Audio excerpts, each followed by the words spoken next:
જેતપુરના બળદેવધાર પાસે આવેલા શિવાલય વેરહાઉસની દિવાલ ધરાશય થઈ હતી। બળદેવધાર પાસે આવેલ શિવાલય વેરહાઉસમાં બાયોકોલના ગઠ્ઠા બનાવવાના કારખાનાની મસ્ત મોટી દિવાલ ધરાશય થઈ હતી।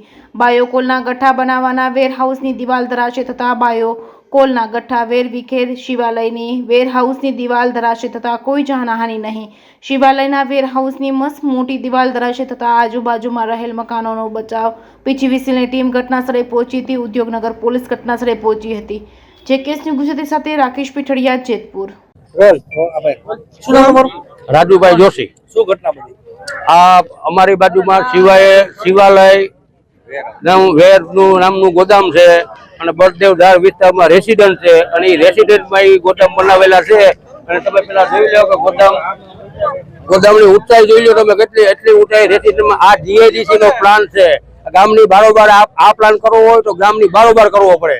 રેસિડન્ટ જ્યાં રેસિડન્ટ હોય ત્યાં એટલી ઊંચી દિવાલ વાળી રેસિડન્ટ ગોદામ થાય જ નહીં। બદનસીબે આ જાનહાનિ નથી થઈ। અમારે એ ભાઈ ભગવાનના કઈ જાનહાનિ કઈ ન થઈ, છતાં થોડું ઘણું મારે નુકસાન થયું 10-15 હજાર રૂપિયાનું અને મારા ઘરમાં ધરાશયી થયું બધું।